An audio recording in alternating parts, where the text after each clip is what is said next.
It's been a while since we talked about Cyberpunk 2077 and its Phantom Liberty DLC, plus the upcoming 1.7 update, which is introducing a ton of new features, but we just got some huge news and info as well as some leaks, and another update coming to the game in just a few days. Starting off with the latest news regarding the update, CD Projekt Red made a few announcements regarding the Phantom Liberty update, stating not only are there more than 300 developers currently working on the DLC, but that they're also in the final stages of development with some more additional information dropping in just a couple of months in June, which if I had to guess would be a set release date, meaning that we likely won't see the DLC until later this year. It's possible to be aiming to reveal Phantom Liberty at the Xbox Game Showcase, which takes place in June. I believe that's on June 11th actually, or the PlayStation State of Play Showcase, which is rumored to be massive. There were some leaks going around on Twitter that the PlayStation Showcase would have some huge reveals that put every other gaming event to shame, but I mean, that's Twitter. And the way that this is worded is like those baity console war tweets that spreads all over there. So just take this with a grain of salt, but I don't doubt that PlayStation's gonna have some big reveals. A lot of this information comes from their latest earnings report, where basically they inform investors of what they're working on and what they should expect. And they actually almost revealed something about the June reveal,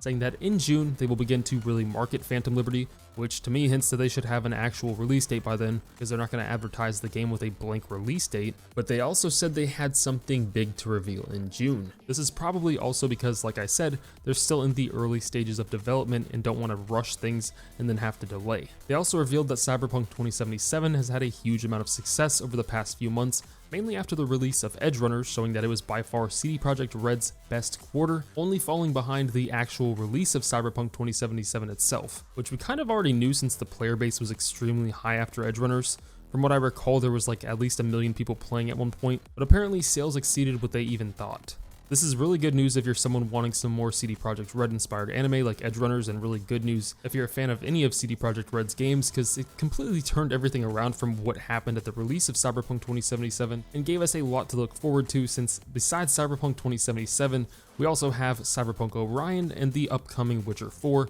and Witcher Remake, as well as their new unannounced IP. In fact, CD Projekt Red stated that half the company should be working on The Witcher 4 by the end of the year, which if you look at the stats, there are already a ton of people working on The Witcher 4, which is a really good sign for Phantom Liberty as well, because they were allocating most of their resources to this DLC until it was finished. For The Witcher though, CD Projekt Red has just about cancelled their new upcoming Witcher multiplayer game, which had the codename of Sirius due to it just not really working out. I mean, they didn't quite cancel it, but they pretty much have given it like a hard reset. It sounded like they just couldn't figure out an end goal for it or a route to success with it, so they're sort of reworking the entire thing, which personally, I'm not really too concerned with this multiplayer game. I'm just happy that the rest of them are still going. They've also got that new IP on top of the Witcher and Cyberpunk projects, so the next few years are going to be packed. In January, they added reflex support and DLSS3 to Cyberpunk, which as far as I know is strictly for the 40 series GPUs. I could be wrong, but I think that's like one of the main points for the 40 series cards. DLSS3 is basically giving a giant performance boost, so if you were having trouble running the game with some maxed out or near max settings with frame rate issues prior to January, you could probably hop on there now and not have those problems anymore,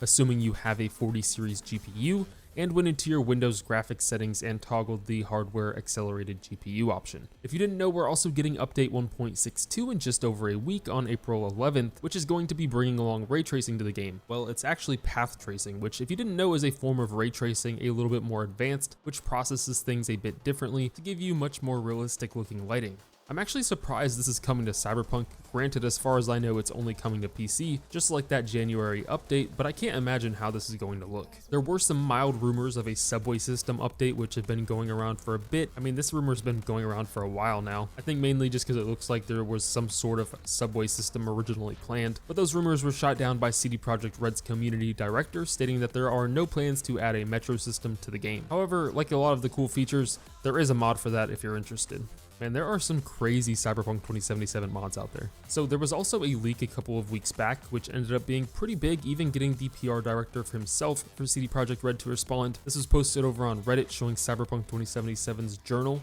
where you can find your missions, except this looks somewhat different from what we're used to seeing. For a mission called Casino Warfare, obviously referring to that casino that was unused in the base game and has had a lot of DLC speculation since Cyberpunk 2077's release, even having an entire road that leads to the casino, and when looking around that area, it'll say there's nothing out here for you yet. The menu also refers to watching a brain dance at your apartment and Falco from Edgerunners and a new character named Alt Cunningham. Obviously this looks a bit sketchy, like either they're really still working on this DLC and have a lot of this placeholder text, and maybe even this character, Alt Cunningham, who just looks kind of out of place and generic, is a placeholder as well. Or you could be thinking that this entire leak is fake and this journal menu is just completely made up, and it turns out that's exactly what happened, as Radek Grobowski, the PR director for CD Projekt Red, completely shut the leak down on Twitter, saying it isn't a leak and that none of this comes from the DLC or even the base game. So while this menu has been confirmed to be fake, it is still possible that the casino will be included. I mean, the casino is definitely something that was meant to be a DLC or an update or something, maybe even something from the original game that was scrapped. It's just unclear if it'll be part of the Phantom Liberty DLC, as well as Falco, I guess, could potentially play a role, but that sounds a little far-fetched. The casino is a bit more believable, since it seems like the DLC could potentially open up some locations that were already on the map, such as the stadium, which also had a pretty dead area despite it being this massive building, and is likely what we see in the trailer. We'll probably see some bigger new locations in there as well. We did know that someone big would be making an appearance in the DLC, as there was speculation that this mercenary looking guy is in fact Morgan Blackhand, a character who took part in the raid on Arasaka with Johnny Silverhand and had a fight with Adam Smasher during that time as well, potentially between Johnny's run-ins with him, but was never heard from again after that. You see this guy in the reveal having that same signature black hand and looking a bit different, so you'd think this could potentially be a post-raid Morgan Blackhand, but it was confirmed that this is not Morgan Blackhand by the man himself, Mike Pondsmith, the creator of Cyberpunk, stating that not only is this not Morgan Blackhand, but that the character won't be in the DLC at all. I mean, he could obviously just be saying that to not ruin the reveal, but he also said that when you see who is in the DLC, you're going to lose it. Obviously, this could have been meaning anybody, but it turned out to just be Idris Elba, who plays Solomon Reed, an agent for the new United States of America's FIA, who you'll probably have a lot of interaction with. It was already said that Phantom Liberty will be a spy thriller where it looks like you may be the one hunting the spy, since with both of the trailers we have seen, you have the president who V seems to be working with and the president's plane being shot down, and now you're tasked with trying to figure out what's going on and who did it, likely working right alongside Solomon Reed. The spy thriller part could also be referring to different aspects of the game, like maybe being able to go in disguise as someone else with this cybernetic looking mask being placed over V's face, but this mask could also be just part of the new cyberware overhaul, as it was stated that the upcoming 1.7 update, which will most likely release with the DLC, will bring improvements to the cyberware that make them feel more like cyberware. So maybe even, fingers crossed, some more visual customization to be had with these cybernetics. I know that's what I and a lot of you guys want as well, is more visual cybernetics, but I'm not going to get my hopes up about that. The Phantom Liberty DLC and 1.7 update will be bringing a ton of new features and changes to Cyberpunk 2077, where, like I said, they'll likely release around the same time, probably the same day, since that's what CD Projekt Red has done in the past with similar updates. We already know that the DLC will be bringing additions to the police chases, where, as you may know, police have already gone through a pretty big change over the game's lifespan. If you played on release, you probably noticed how much they absolutely sucked, and I mean, they're still pretty easy to escape from. This isn't like GTA where you have a wanted level and are on like a 10-minute police chase trying to escape. The Cyberpunk wanted system is a bit wacky and bare bones, and it's easy to even completely forget it exists, other than sometimes having to wait a while for them to stop chasing you. But that's all you really have to do, is just walk away and hide, and that's incredibly easy to do. If you just jump into the water, they will never even attempt to get you, and generally there are only a couple of cops, if that, pursuing you. But it looks like it could potentially be even more advanced than we thought in the coming update, since in the Phantom Liberty trailer, we saw some max tac guys jumping out of their vehicle,